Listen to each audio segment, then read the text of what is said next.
Good morning. My name is Melody Mansurkia, and I'm going to be talking about the events that led up to 9/11 and the post 9/11 strategies with the War on Terror. A brief background on Al Qaeda and Osama bin Laden. Al Qaeda was brought into power in 1988 and was founded by Osama bin Laden and Abdullah Azzam. Al Qaeda operates under a vast network of Salafi jihadists and Islamic extremists. It was deemed a terrorist organization by NATO, the United States, and the United Kingdom. Al Qaeda has been the longest standing terrorist organization, overcoming Hezbollah and other extremist terrorist organizations. Who was Ramzi Youssef, and what happened in the 1993 World Trade Center bombings? Ramzi Youssef was a Palestinian, Pakistani man who was part of a Philippine terrorist organization by the name of Abu Sayyaf. He was detained at JFK for trespassing into the United States with a forged Swedish passport. When he was released on asylum, he moved to New Jersey to begin his plot on the World Trade Center, and he conspired with the individuals in the Abu Sayyaf. On February 26, 1993, Ramzi and his co-conspirators drive a rental van underneath one of the garages of the World Trade Center and detonated several bombs before they drove away. 6 people died and nearly 1,000 were injured in the aftermath of the attacks. When he was captured, he mentioned to his interrogators that he wanted nearly 250,000 people to die as a result of the bombings. He was meant to have one of the towers basically topple on the other, causing both of them to crash down. So he actually intended to have more people die. It wasn't just 1,000 injured and only 6 people to be dead. It turns out that he was not affiliated with Al Qaeda in any way, but he actually played a crucial role in plotting the final attack on the towers. So to your left, you can see the wanted by the FBI for allegedly participating in the terrorist bombings of the World Trade Center in New York City, which resulted in 6 deaths. Basically, he fled to Pakistan. He got on a plane and he went to Pakistan and then to the Philippines to plan an assassination attempt, which didn't go well, so that's why he was captured and brought back to the United States. The overview of September 11, 2001, or as we know, 9/11. It was one of the worst attacks on U.S. soil since Pearl Harbor. 19 Al Qaeda operatives boarded 4 United States 737 Boeing airliners and crashed 2 of them into the north and south towers of the World Trade Center, 1 into the Pentagon and 1 into a field in Shanksville, Pennsylvania. At approximately 8:46 a.m., American Airlines Flight 11, which was bound for Los Angeles out of Boston Logan Airport, crashes into the North Tower of the World Trade Center. At approximately 9:03 a.m., United Airlines Flight 175, also bound for Los Angeles out of Boston Logan, crashes into the South Tower of the World Trade Center. You can see the plane right here, actually. American Airlines Flight 77, bound for Los Angeles out of Washington Dulles, crashes into the Pentagon at 9:37 a.m. And lastly, United Airlines Flight 93, bound for San Francisco out of Newark, New Jersey, crashes into a field in Shanksville, Pennsylvania. The hijackers and who they were can actually see to your right the pictures of all of them, but I'm actually going to say their names. On American Airlines Flight 11, pilot and hijacker Mohammed Atta. I apologize if I butchered their names. The names are really hard to pronounce. Abdul Aziz Al Omari, brothers Wael and Walid Al Shari, and Satam Al Sukami.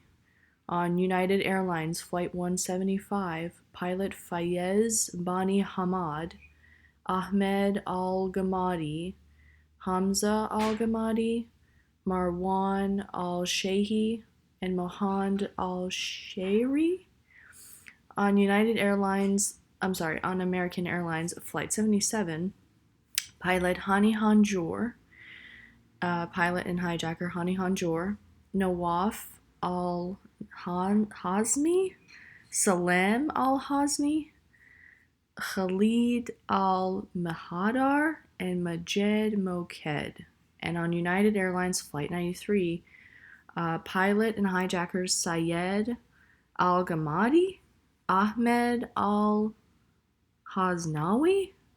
Ziad Jara, and Ahmed al-Nami.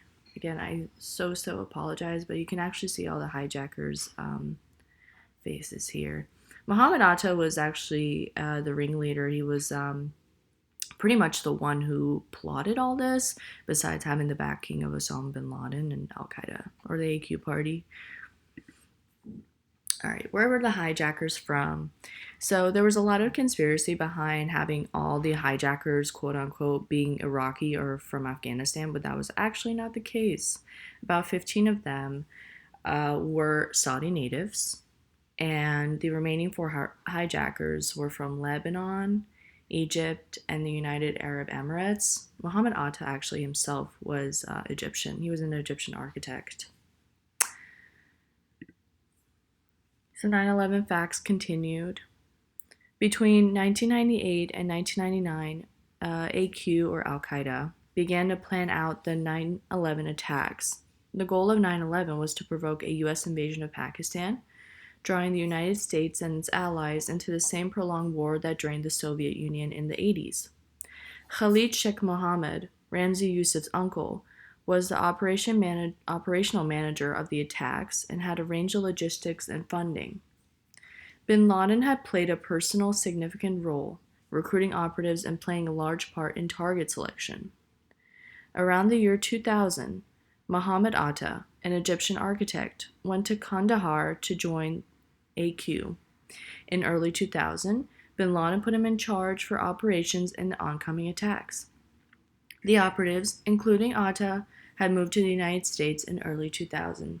So again, as I mentioned in the previous slide, he was an Egyptian architect. So Kandahar is basically in the smack down in the middle of Pakistan and Afghanistan. It's like this very sandy, dusty area, which Al Qaeda or Bin Laden pretty much reserved for training, tactical training for those involved in Al Qaeda.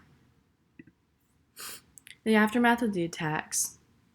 The operation had killed 2,973 American citizens and caused nearly $200 billion in physical and economic damage. The operation only cost Al Qaeda $400,000 to $500,000.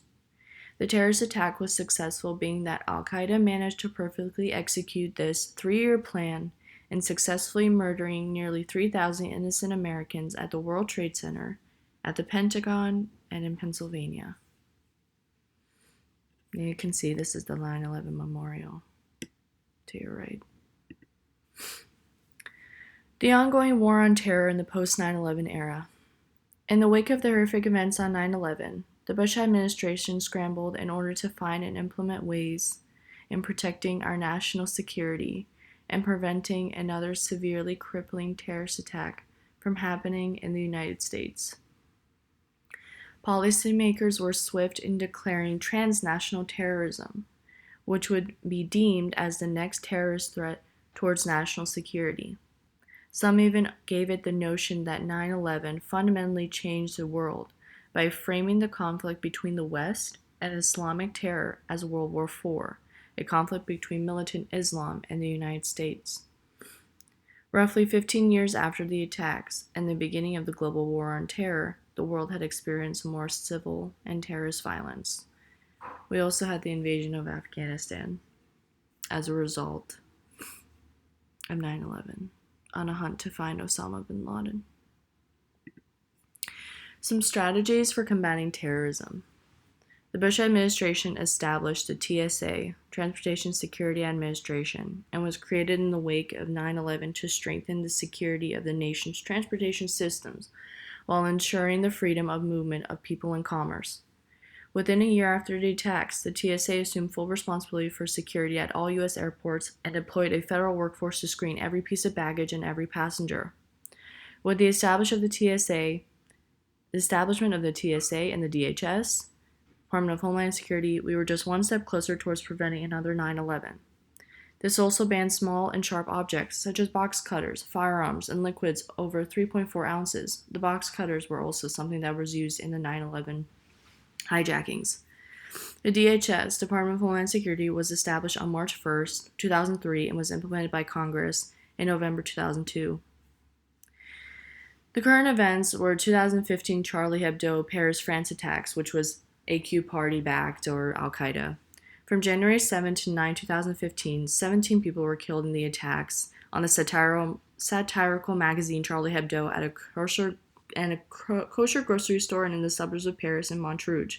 The suspects were killed by police in a standoff. The magazine began to mock holy prophets such as Muhammad, and many in the Muslim community, especially the AQ party, didn't like that.